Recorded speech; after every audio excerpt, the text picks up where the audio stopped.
Carl Edwards is now ruling out driving the number 5 car for Hendrick Motorsports at All-Star Race Practice and also could do some work with Amazon as well. And Hendrick Motorsports officially announces they will return to the NASCAR Xfinity Series in 2025.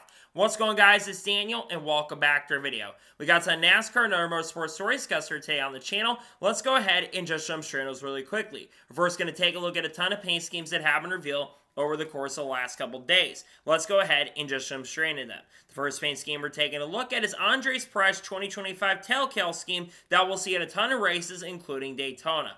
I really like the paint scheme. I think Spire Motorsports did a really good job. I like the white number. I like the white color. It looks really solid. Looking forward to seeing on the racetrack at Daytona.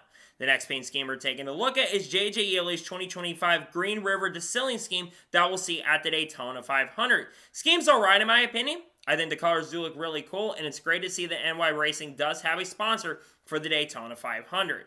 The next paint scheme we're taking a look at is Justin Haley's 2025 Gamebridge schemes that we'll see in the Daytona 500 in the truck race at Daytona as well. I really like the paint schemes. I like the yellow, I like the blue, I like the black tint. They look really, really good. I like the colors. Looking forward to seeing the racetrack at Daytona. The next paint scheme we're taking a look at is Matt DiBenedetto's 2025 Viking scheme that will see a majority races in 2025. I like the simplicity of this scheme. Yes, I wish there was a little bit more going on. The colors, I think, could definitely be a little bit better on the simplicity, but I love the simplicity of the scheme. I think it's a decent paint scheme overall.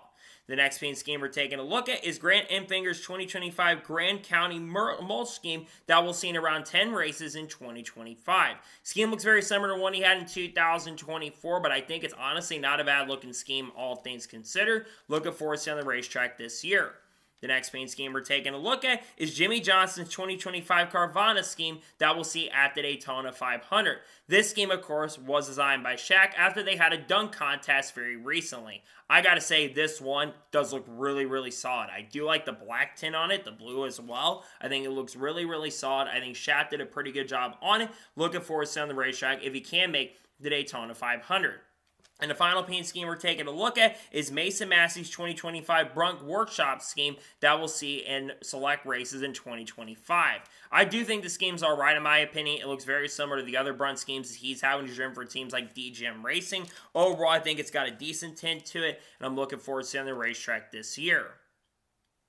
And now we're going ahead and jump on to the next story of today's episode as we're talking about Axalta. As it was confirmed earlier this week on Friday that Axalta will sponsor William Byron for 18 races in 2025. The Red Raptor scheme, I think the Green Raptor scheme is going to sponsor for around 6 or 7 races this year, while the Red Raptor scheme, the scheme that kind of looks like the old DuPont schemes, will sponsor for around 10 to 12 races this year as well. Axalta's been very loyal to Hendrick Motorsports really since the mid to late 2010s, going all the way back into 2000 as well, when Axalta, of course, was known as DuPont many years ago. It's good to see they'll be around for at least 18 races in 2025. The more races, the better. Really exciting stuff for sure. I'm glad to see Axalta will be back with Hendrick Motorsports and William Byron in 2025. And now we're going ahead and jump on to the next story of today's episode as we're talking about IndyCar. Now, you've probably already seen this during the Super Bowl, and you've also probably seen this on social media, but the third ad for IndyCar's campaign going to Fox has been officially unveiled, and it's around Pato O'Ward. I gotta say, Fox has done a very, very good job when it comes to rolling these ads out. I think all the ad campaigns have been really, really good. And one big positive, too, is they're not just focusing on the Indy 500. They're focusing on the first race of the season at St. Petersburg. But that's the most important thing you can do is try to get those fans to tune in. So I think it's really, really good to see nonetheless. And I think the ad was really, really good. It was engaging. Good to see that Fox is putting the work in and taking it seriously when it comes to putting IndyCar on their specific coverage. And now we're going ahead and jump on to the next story of today's episode as we're talking about Joey Logano. Now, you've probably already seen this on social media, you've probably seen this if you watched the Super Bowl, but Joey Logano was at the Super Bowl and was on Fox's pregame coverage as well, wearing his fire suit. Joey Logano also got the opportunity to talk to Tom Brady, which I think that's a really cool thing to see. And I think it's good to see that drivers are going out and doing things in the NASCAR world. We've seen Ross Chastain, who has an ad during this year's Super Bowl. You've probably seen obviously already seen it at this point. There's been some other stuff as well where drivers have been doing things like Bubba Wallace and Chase Elliott went to Chicago. Ryan Blaney went to Texas and to Circuit of the Americas. I really like that the drivers are starting to do some more things to try to grow the sport as a whole. Overall, I think it's really great to see, and I think it's awesome that he is at the Daytona or at the Super Bowl this year. And now we're going to jump on to the next story of today's episode as we're talking about Keelan Harvick. As a couple days ago or last night, Keelan Harvick was competing in a late model limited feature race and was able to win his first ever late model limited feature race at Florence Speedway yesterday. Keelan Harvick, of course, is transitioning full-time to stock car racing, and he's in the not-so-distant future is probably going to be making his NASCAR Cup, not debut in NASCAR Cup, but probably his debut in the lower forms of racing as well. And I think that Keelan having the opportunity to race in the limited stuff and being as competitive as he has been, I think that is honestly really, really great to see. Congratulations to Keelan Harvick on winning the limited late model feature of Florence. He's really got a lot of talent in my opinion, and I think he's got a really bright future in motorsports as a whole. Like I said, congratulations to him on winning the limited late model feature race at Florence this weekend. Really happy for him. And now we're going to jump on to the next story of today's episode as we're talking about Kyle Larson. Now, Kyle Larson was competing along with Christopher Bell in the World of Outlaws race at Volusia County for the Gator Nationals to open up the season for the World of Outlaws. And Kyle Larson and Christopher Bell were the two dominant cars throughout the week. On Friday night, I believe it was that Christopher Bell. On Thursday night, I should say, Christopher Bell was able to win the race. However, he didn't really get any points. He still had the points, though, in the World of Outlaws. But Kyle Larson won a couple nights ago on Friday, and last night Kyle Larson won two of the big events. If you win two of the races, you end up winning the Dirt Car Championship, and Kyle Larson has won the World of Outlaws race at Volusia.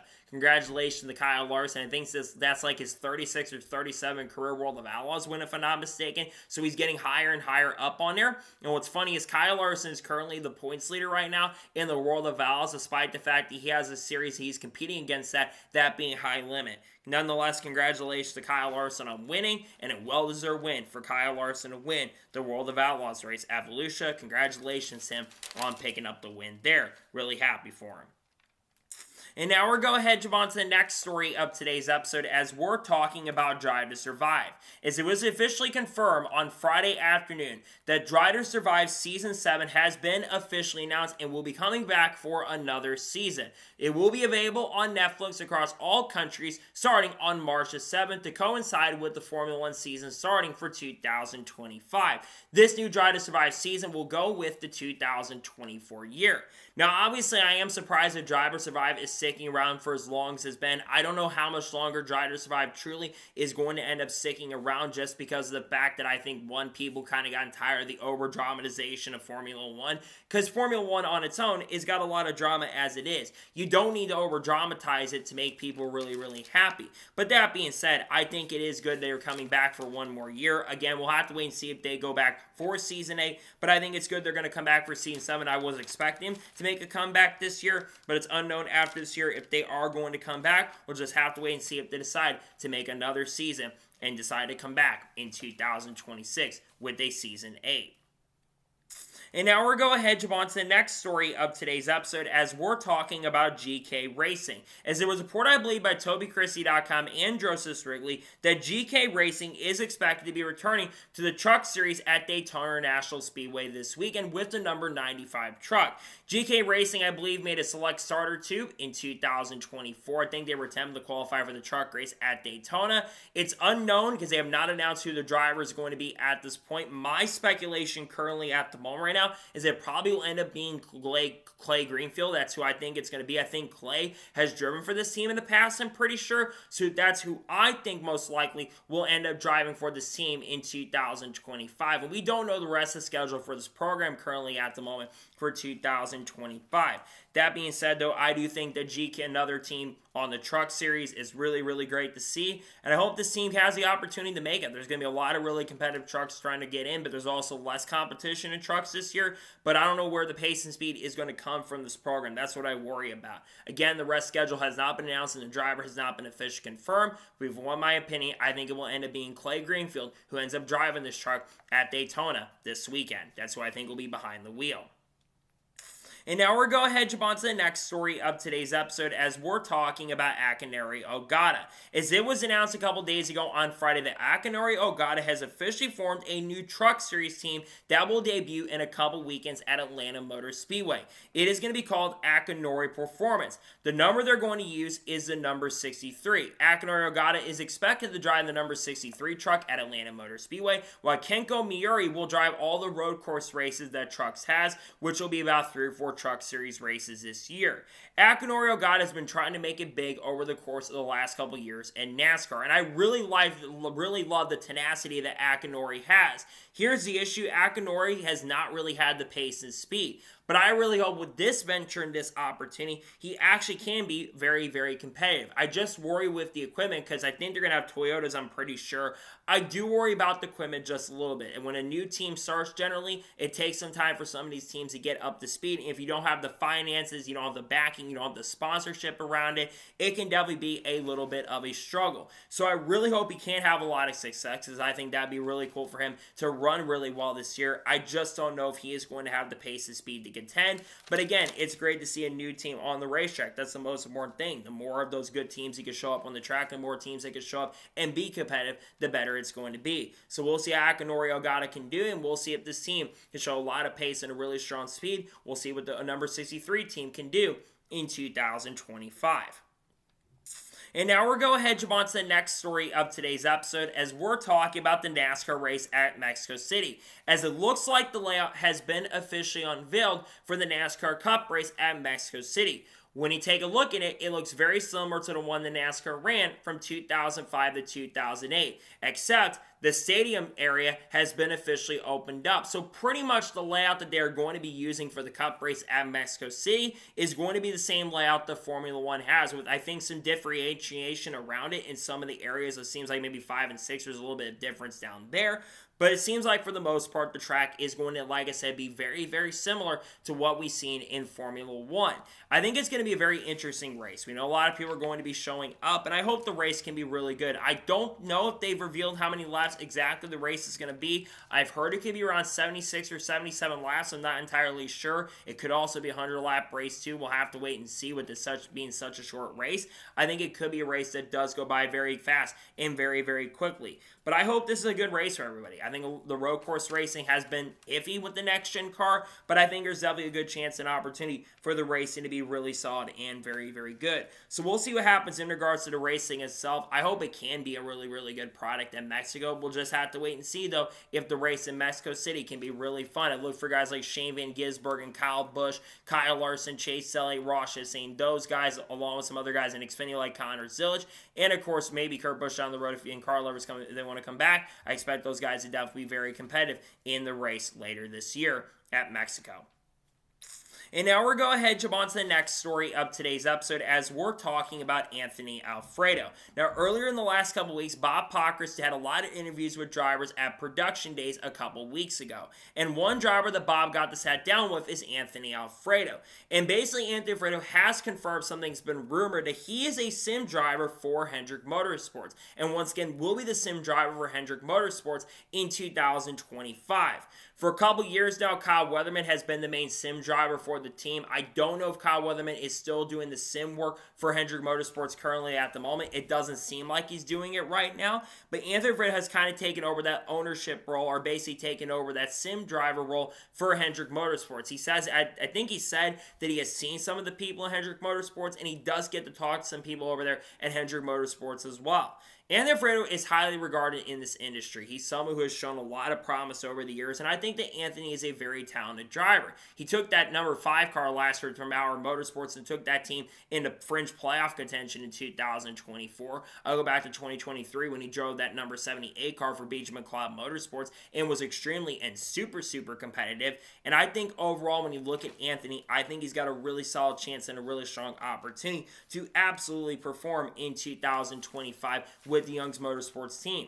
But he's still going to be doing the sim work with Hendrick, which I think is huge. He's going to need to do that. I think that it will also help Hendrick Motorsports get a lot better. Their program's been really strong in cup competition. And the sim driver also can help the team really get to that next level that they're truly looking for. So we'll see how Anthony Alfredo can do.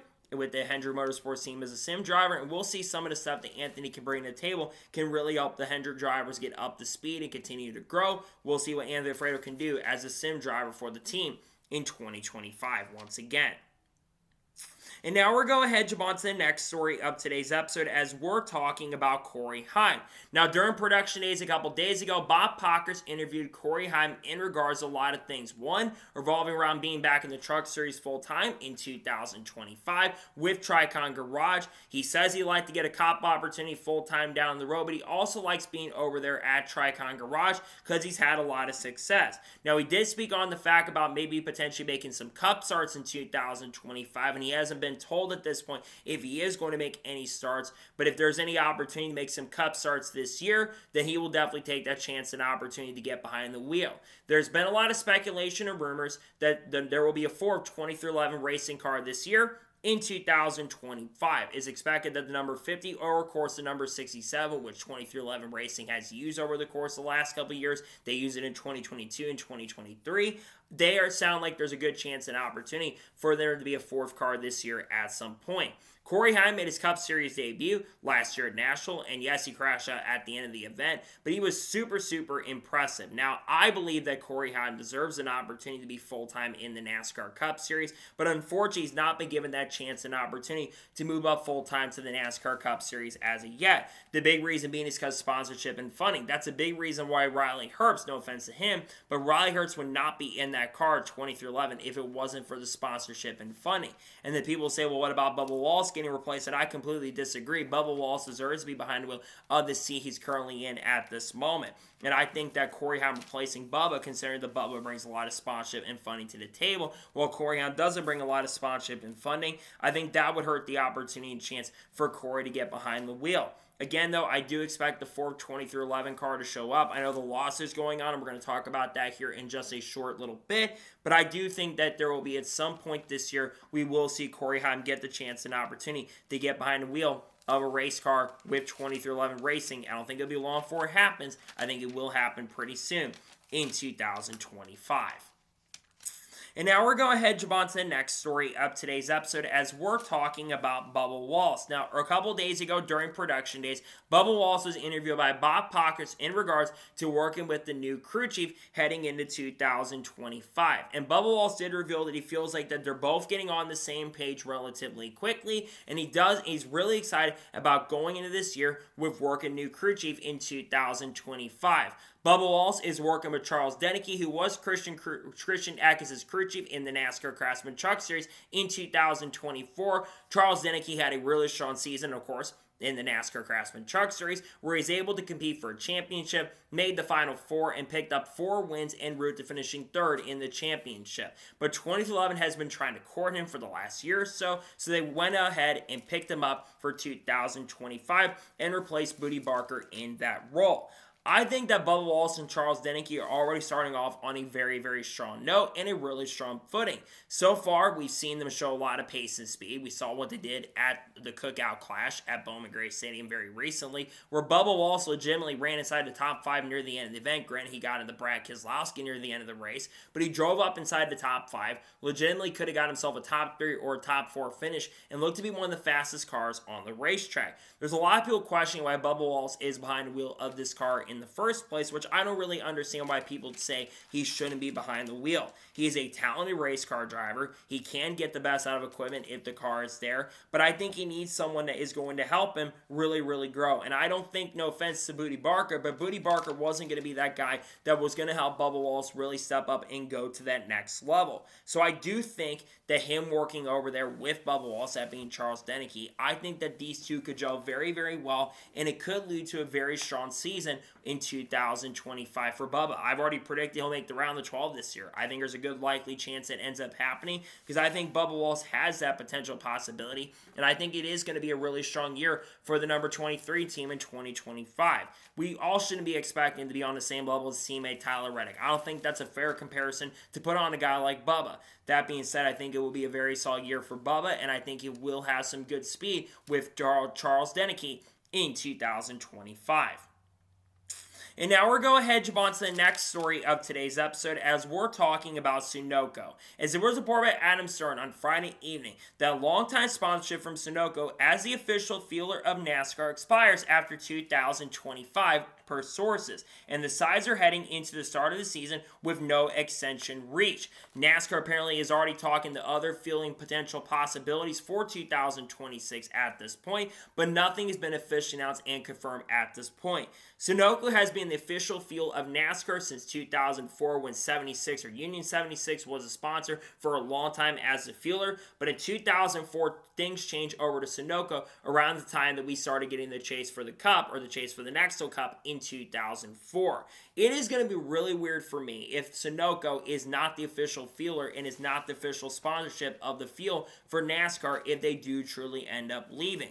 Now, Sunoco, it's unknown if they would still be around in some sort of capacity if they're just going to leave altogether as a whole. I don't think that was revealed in the article, but there's also a chance and possibility that Sunoco decides to go ahead and stick around for another year, and I think that's what we all would like to see. We don't want to see a big fueling company like Sunoco, who's been in the sport for a long time at this point. They even were a sponsor for the Billy Hagan team back in the 80s and the 90s, and they were around for many, many years prior to become the official fielder of the sport. It would definitely be very, very disappointing if a company like Sunoco, we've seen some big companies leave. Some will say it's like Xfinity. Well, Xfinity, they're staying around, so they're not going anywhere currently at the moment. It would be like M&M's leaving. When M&M's left the sport in 2022, which led to Kyle Busch having to find a new ride and eventually led him going over to Rich Schultz Racing, I think it was definitely a big, big loss for the sport as a whole. So I really hope they're able to find a long-time partnership if they can't keep Sunoco in. It is disappointing to hear this news, though, that there is a good likely chance and possibility that Sunoco may end up going away as a whole. I hope that doesn't end up happening. I hope that's not the case because I do think Sunoco needs to be in the sport as a whole. But it all comes down to what Sunoco wants to do in 2026. They've got till the end of the year, and I think there's definitely a chance and opportunity here where they definitely could find a way to extend for the future. So we'll see what happens in regards to that, but I think it's absolutely huge to see that Sunoco has still not signed an extension for 2026 or for the foreseeable future. And now we're going to head on to the next story of today's episode as we're talking about Dale Jr. Now, very recently, Matt Weaver from Sports.com and Athlon Sports spoke to Dale Jr. on quite a few things. They talked about broadcasting and working with TNT and working in that area and talked about a lot of other things as well. There was no mention about Junior Motorsports, of course, going full-time in the NASCAR Cup Series in 2026. But one thing that was actually talked about revolved around racing and is Dale Jr.'s future in racing as a whole. And Matt Weaver had asked Dale Jr. about how much longer are you going to be doing racing as a whole in your career. And Dale Jr. did reveal that he feels like he has about 5 more years left to do racing as a whole. So probably by the end of the decade, if this is true, and Dale Jr. is kind of setting the timetable up like this, there's a very good chance and opportunity by the end of this decade, Dale Jr. is going to end up retiring from racing as a whole. Now, to be fair to Dale Jr. in 2029, which is about 5 years away at this point, he will be 55 years old at the end of the year. If he does go to 2030, which is certainly possible as well, it will be 56 years old. Dale Jr. has been racing at this point for over 30 years. He's been doing racing since the early 1990s, and he's been doing late model racing. Of course, he had a very successful career in NASCAR. Went on to win 2 championships in the NASCAR Xfinity Series, at the time called the Busch Series, which Busch could come back in as the entitlement sponsor. But I do think that Dale Jr., when he decides he wants to retire, I think he's going to earn that right and opportunity to go ahead and retire, because Dale Jr. has done a lot for motorsports. He's done a lot to give back to these communities, and I think he's done a lot for the short track scene as well. And maybe Dale Jr. decides to go ahead and sticks around for another 10 years. Dale Jr. will be 51 in October of this year, so he's still got plenty of time if he wants to race. We don't know if he's even going to come back and make any more starts in NASCAR currently at the moment right now. I think that's something certainly we do need to watch as well. But at this particular moment in point, we don't know how much longer of a career that Dale Jr. is going to have in motorsports. I really hope that Dale Jr. can be around at least for the foreseeable future. But at this point, I'm not sure what's going to happen. We'll have to wait and see if Dale Jr. wants to go ahead and retire at the end of 2030 at this point. But it seems like that things could be changing down the road, and we'll see if Dale Jr. decides to go ahead and retire in the near future and go do some other stuff or do some of the TV stuff, because he's going to have the TV commitment through 2031. And I'd have to think that that TV commitment could even be longer in the not-so-distant future. We'll see what happens in regards to Dale Jr.'s future in motorsports as a whole. And now we're going to head on to the next story of today's episode as we're talking about Cody Ware. As during production day a couple days ago, Cody Ware spoke to Bob Pockrass on the expectations for Rick Ware Racing headed into 2025. And he speaks on 2025 as well, while also talking about and praising Rick Ware Racing's growth from 2024, where he actually had a 21st place average finish in the select races that he ran in 2024. And Cody Ware attributed to that to RFK Racing's growth and development throughout the last couple years and getting a lot of help from the RFK Racing team. Here's the thing about Cody Ware going into 2025. I really don't rate Cody Ware as a driver. I think when they got rid of Corey LaJoie from the full-time side, though Corey will still have a part-time opportunity with Rick Ware in 2025, I think it was definitely a little bit of a step backwards from Rick Ware. This team showed a lot of improvement last year with Justin Haley. They were really, really strong at times. Justin Haley was taking that 51 car in places where it really shouldn't have been, and they had a really strong crew chief in Chris Lawson over there who did an incredible job as a crew chief over at Rick Ware Racing. I think Cody Ware, well, yes, I think there might be a little bit of talent in Cody Ware. I just don't see going into this year Cody Ware being able to step up to the plate and run extremely well. I really hope he maybe can prove me wrong and run good, but most people don't want this guy behind the wheel. But we all got to remember one thing. Cody is a son of Rick Ware, the owner of the team. And if Rick wants Cody behind the wheel, he's going to let Cody behind the wheel of the car. I am disappointed they didn't go after like another driver in the Ford camp to get behind the wheel. I think Chandler Smith would have been a decent option, though of course he's with Front Row this year, and maybe they could have gotten Corey to save full times. I think as much as Corey LaJoie was not good at all in 2024, it is definitely a big downgrade to put Cody Ware behind the wheel instead of have Corey LaJoie behind the wheel. I think that Cody, well, he might have, like I said, have a little bit of talent. I think that Rick Ware's taking a little bit of a step backwards, and I think the team is definitely going to have a lot of work to do, and there's probably going to be a lot of sheet metal destroyed. We've already seen a little bit of that sheet metal destroyed earlier this past week at the Cookout Clash. I think there's a chance it could become more of a frequent thing in 2025. And now we're going to head on to the next story of today's episode as we're talking about Ty Dillon. Now, during production days, Ty Dillon was also interviewed by Bob Pockrass from Fox Sports, and Ty Dillon spoke on joining Kaulig Racing in 2025. And he says that being a Kaulig, that this is his best opportunity he has had in his not just NASCAR Cup career, but his whole career as a whole. He, of course, will drive the number 10 car for Kaulig Racing in 2025. He feels like joining up with that team this year, that he feels like he has the opportunity and the chance to grow and really develop as a driver over at this team. Here's how I feel about Ty Dillon. Look, I think Ty Dillon does have a little bit of talent, and he's shown it in the Craftsman Truck Series, where he won multiple races with Richard Childress Racing and the number 3 team. Here's the issue I have with Ty Dillon. Ty Dillon, I don't think really did anything last year in the Craftsman Truck Series. The only reason he's even in this Cup opportunity in the first place is because he brings a lot of sponsorship and funding. But number 2, Kaulig Racing and RCR have a much tighter alliance going into 2025, and they're probably going to be working a lot closer together in 2025 than they probably ever have been at this point. So they've got a lot of help over there from, of course, Richard Childress Racing, which I think with some of the acquisitions, sure, it might help, but I'm not sure if those acquisitions are going to be able to help the program. Yes, they've got Ty Norris over there, and I think Ty Norris will definitely be a big factor and really help this team get a little bit better. But again, I just don't see Ty Dillon going into 2025 and really setting the world on fire, to be honest. I just don't see him going into this year and having a great season. I think he's already on the fence and he's already on the hot seat before the season even begins at this point. And I just don't see Ty Dillon going into 2025 and being able to be a legitimate championship threat and a contender with this team, or even be a playoff guy at this point. I think it's going to be a little bit of struggle for him this year, unfortunately. I think he's already on the hot seat, especially if Kyle Busch doesn't go back to RCR in 2026, or, of course, if Christian Eckes really sets the world on fire and does incredible, or if Daniel Suarez becomes available. You've got multiple other drivers who bring a little more funding and I think have more talent than Ty Dillon at this point. Again, I don't expect much from Ty Dillon this year. He's the worst of the two brothers. I think that Ty's a good dude and he's a good person, but I don't think he's the best race car driver, and I want someone who can get behind the wheel and take a car to the next level. And unfortunately for Ty Dillon at this point, I just don't see it from him. I don't see him coming to this year, and I think it will be a little bit of struggle, and I don't expect him to be a major factor and serious contender in 2025. I think it's going to be a little struggle for him working over there at Kaulig Racing in the 2025 NASCAR Cup Series season.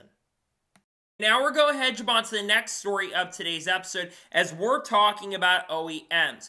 As there was a report by Adam Stern late Friday evening, then this is a continuation story in regards to Sunoco stuff, but NASCAR is already talking about trying to change up the power plants and looking at different alternative fuels heading into the future. What power plants could we use? What could we use to differentiate the cars? What changes can we make to the cars to make them a lot better and also a little bit more safer as well?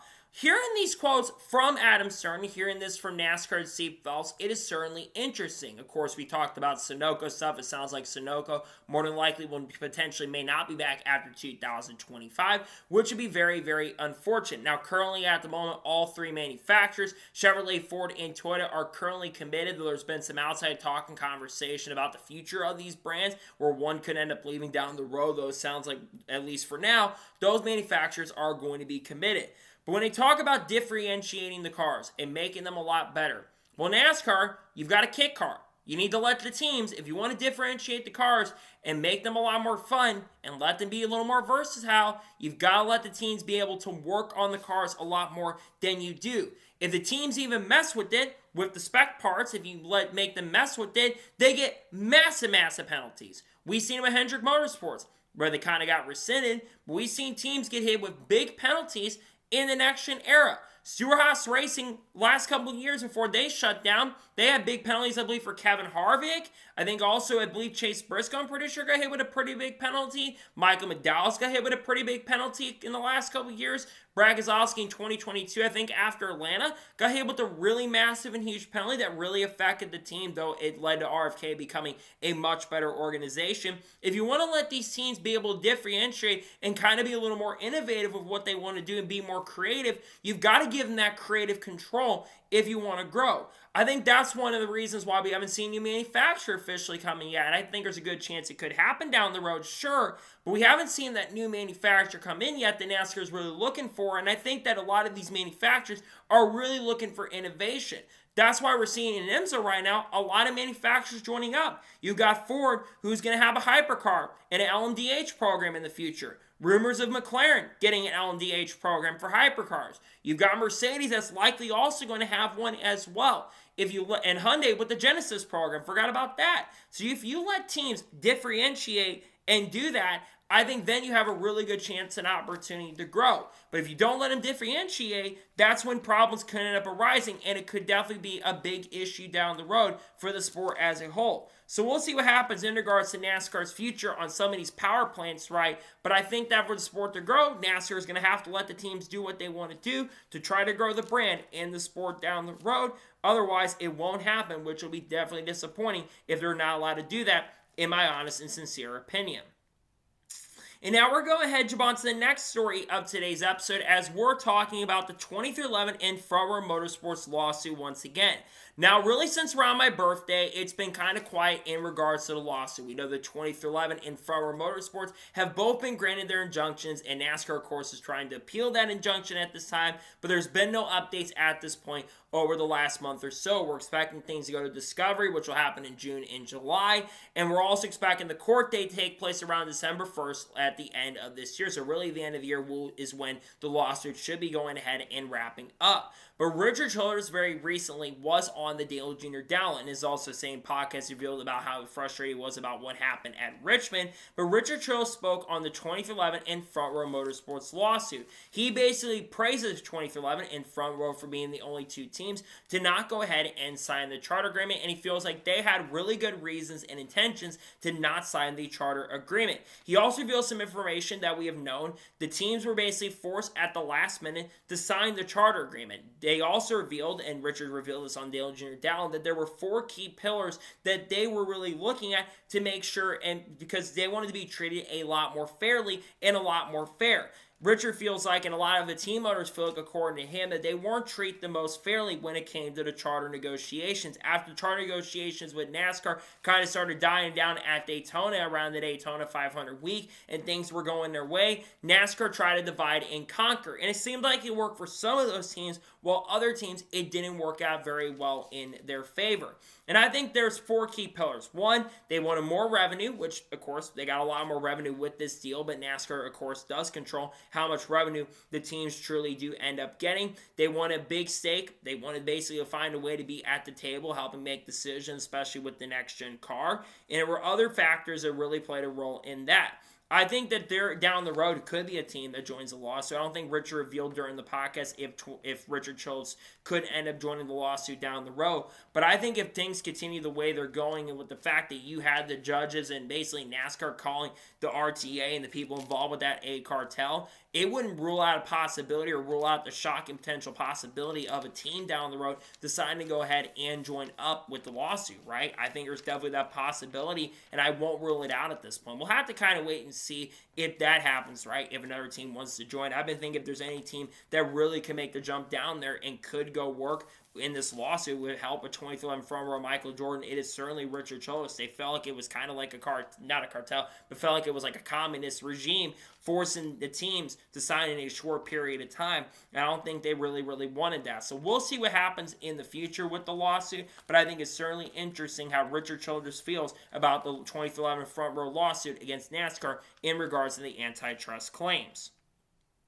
And now we're going to jump on to the next story of today's episode as we're talking about NASCAR. Now, we've already talked about IndyCar and the fact that Fox has been putting a ton of promotion in regards to the IndyCar coverage for 2025. And there's been a lot of tension on social media and a lot of tension in the industry surrounding the lack of promotion that Fox has been getting on NASCAR side of things, while IndyCar has been getting a ton of promotion on that front. Well, according to Adam Stern a couple nights ago on Friday, NASCAR says they are not too concerned with the level of promotion IndyCar has received from Fox because they believe that with IndyCar being in their first year, they're going to need a lot of promotion while NASCAR has been on Fox since 2001. I kind of a little bit understand where NASCAR is coming from.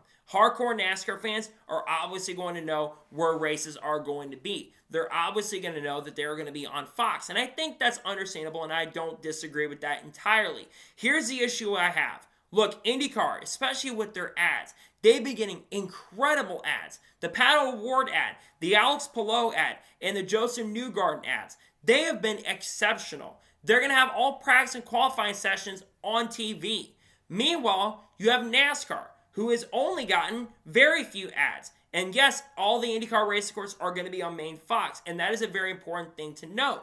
But NASCAR, they didn't show any ads for the Cookout Clash. If they were expecting a bigger number for the Clash, where it still got 3.08 million viewers, which, by the way, for a race they got no promotion, I guess IndyCar fans have felt the same way for a very, very long time. For an event they got no exposure, having over 3 million people tune in, that's honestly really, really good, all things considered. But here's the big thing for me. Fox, we need to talk about them for a second. Fox, I feel like, has been treating NASCAR not that well for years. I don't think it's people in the commentary booth. Mike Joy, despite the fact he is 75 years old, Mike Joy is very, very good at what he does. I think Kevin Harvick does a really, really good job. And Clint Boyer, honestly, was not terrible at the Cookout Clash. He wasn't perfect, but honestly was not the worst I've seen him in a booth. And also pit reporters, they always do a really good job. Chris Myers brings a lot to the table. Larry McReynolds, who just signed a multi-year contract extension with Fox, he does bring a lot to the table.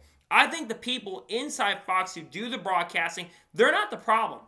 It's the people behind the scenes. Now, it was revealed by David Land, and he brings up a good point, that Eric Shanes is from Indiana. So he's definitely, of course, going to understand IndyCar more than NASCAR. And I'm happy IndyCar is growing. And I think for IndyCar getting the promotion it's needed this promotion for a very, very long time. But at the same time, it just frustrates me so much that IndyCar gets so much promotion right, but NASCAR isn't getting that same level of promotion, and it's really frustrating. They have been promoting the Daytona 500, and I'll give you that, but they're not promoting any of the current stars. You're not promoting Ross Chastain. You did promote Joey Logano, I'll give you that, the defending champion. He wasn't even the fastest guy last year. They didn't promote Kyle Larson. They promoted Dale Sr. and Jeff Gordon. Guys that are not active. You got to promote people inside your sport to try to grow the sport a little bit. Because yes, you can promote the Daytona 500. People are going to know that. And people are going to know it's going to be on Fox. I think we all understand this and we know this. But I feel like for Fox's sake, you've got to try to promote the sport a lot better. If you're a TV provider, you've got to promote it a lot more. And I've been frustrated with the fact that Fox has not done a good job on that front. And I feel like they should have done a better job. But unfortunately, they haven't done the job that I think they truly should be doing. And I think that's really disappointing. It really sucks to see, but I'm also not shocked and surprised by the lack of promotion, in my honest opinion. And now we're going ahead, jump on to the first of two major stories in today's episode as we're talking about Hendrick Motorsports. Now, we have talked about Hendrick Motorsports a lot on this channel, whether it's around Carl Edwards or the Xfinity Series program. But it was officially confirmed a couple days ago on Friday afternoon. The Hendrick Motorsports will be returning to the NASCAR Xfinity Series in 2025, and they have confirmed their first driver that will be behind the wheel of the number 17 car in the Xfinity Series in 2025, and that is Corey Day. The number of races and the schedule for the number 17 car has not been officially announced and confirmed, but the big news here is that they're back in the NASCAR Xfinity Series in 2025. Hendrick Motorsports returned to the NASCAR Xfinity Series, of course, in 2022 with drivers like Kyle Larson, Chase Elliott, William Byron, Alex Bowman, and while they didn't win in 2022, they put themselves in a really solid position to pick up wins and victories. They go back to Watkins Glen where Kyle Larson stole the win in that number 88 car for Junior Motorsports. The 17 car Jeremiah William Byron was up front contending for the win. Then in 2023, the car came back once again, showed a lot of speed. Kyle Larson nearly won a couple races in that number 17 car a couple years ago, and it was in position to win, but it never ended up going to victory lane, including that race at Sonoma where Eric Almirola won the race. Larson made a mistake and still finished in second place. Then, of course, last year, they came back and they won multiple races. Kyle Larson and Chase Elliott both ended up winning. Kyle Larson after, of course, Austin Hill and Shane Van Gisbergen pretty much took each other out of competition to win that race. Kyle Larson came in and cruised in and stole the victory and picked up the win. Then later that year, Chase Elliott, in really shocking fashion, got in a 17 car and beat guys like Kyle Busch and Brandon Jones and Ty Gibbs and Noah Gragson to go to victory lane. And he ended up winning in the number 17 car from Hendrick Motorsports. I do expect this year that we are going to see all four drivers currently in Hendrick Motorsports camp as well get behind the wheel of that car. I would expect Kyle Larson to make around 2 or 3 starts in that car, as I think Larson will try to drive maybe the road course races. I'd look for him maybe to be the one behind the wheel at Mexico City, considering he ran the Chicago Street Course last year. I would think he'll be behind the wheel at Mexico City with this car. The day before this team will be at Phoenix, by the way. I would also think that William Byron will get behind the wheel for probably the majority of races, considering William Byron did make a ton of starts behind the wheel of this car in 2024. Drove, I think, the most starts for the team he could be able to, and he ended up taking that. Alex Bowman, I think, made 1 start last year in 2024. I would think he'll probably make 1 or 2 starts in that car this year. And Chase Elliott, probably the same thing, around 1 to 2 starts as well. But I think the anchor driver behind the wheel of this car for most of the races is, as expected, going to be Corey Day. Corey Day is going to be, of course, under the development contract with Hendrick Motorsports this year. And Corey Day, in my opinion, is one of the best young raw talents we've seen in motorsports in a very long time. He's going to run around 8 Truck Series races with Spire Motorsports in the number 7 truck this year with the HendrickCars.com sponsorship. He's also going to drive the number 77 for Spire and the ARCA race at Daytona as well in a couple of the races. And he's also going to make some starts in the Trans Am Series. But Corey Day is going to make around 10 or 11 starts in NASCAR Xfinity Series competition. I think Corey Day is going to have a big learning curve. And I think it's going to take him some time to really get up to speed and develop very, very quickly. But if there's anyone that can really help him, it's the drivers who are currently at Hendrick Motorsports. And they're priming Corey Day down the road to maybe go into the Cup Series with Hendrick Motorsports. We look at the drivers at Hendrick Motorsports with their contracts. William Byron is under contract with Hendrick Motorsports through 2025 currently at the moment. Though I do expect that William Byron is going to go ahead and sign a multi-year extension with Hendrick Motorsports in the foreseeable future. Kyle Larson under contract through 2026. But Kyle Larson's still in his prime. There's been some weird predictions out there about him leaving the team, which I don't see that happening anytime soon or ever at this point. I think that Kyle Larson will be with the team probably till the end of the decade at this point. Then at the end of the decade, we can have questions about that, but I don't see Kyle Larson leaving at least for the end of the decade. And then Chase Elliott is through 2027. Elliott's probably going to get another extension. He's really starting to come back into his own and really had a very fantastic performance at the Cookout Clash.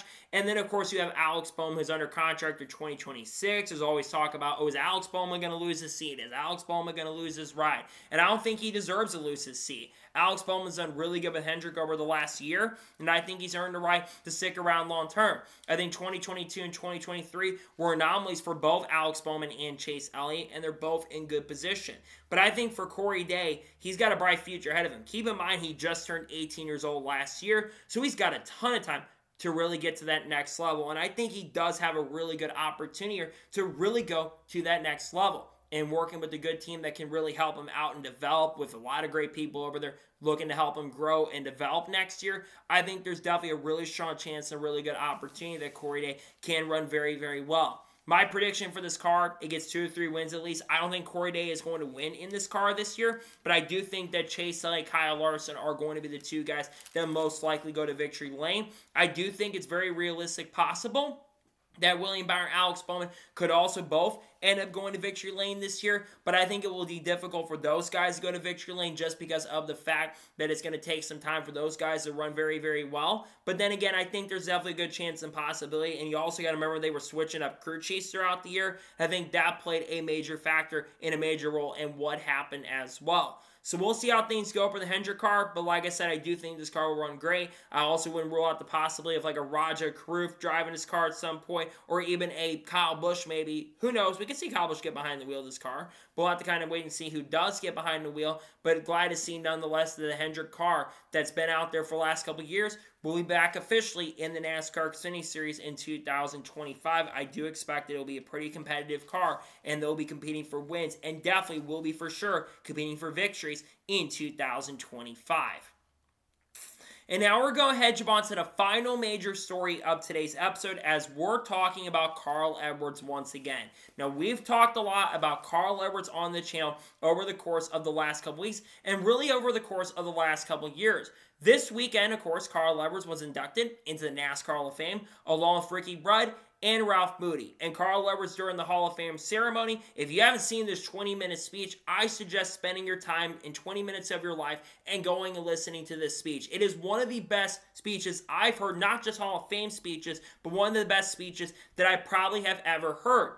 But once again, right before they got to be inducted in the Hall of Fame, Carl Edwards was asked the same question about driving number 5 car for Hendrick Motorsports at All-Star Race Practice. Why was he asked? Well, Kyle Larson has asked him to get behind the wheel of the car during All-Star Race Practice. Now, obviously, Kyle Larson is going to be attempting to qualify for the 2025 Indianapolis 500. Last year, we saw Kevin Harvick do that for Kyle Larson, as Kyle Larson was going to be doing it for 2024. Kevin Harvick got behind the wheel of the number 5 car and showed a lot of good pace and speed in that number 5 car, but also he did have issues getting not behind the wheel, but also having issues getting in that car and being as good on pit road, especially, and it cost him a really good starting spot. But for Kyle Larson, he did end up getting up front and finishing inside the top 5. But what Kevin Harvick did is he brought a lot to the booth, being behind the wheel, and he had recent next-gen experience too, so it made a lot of sense.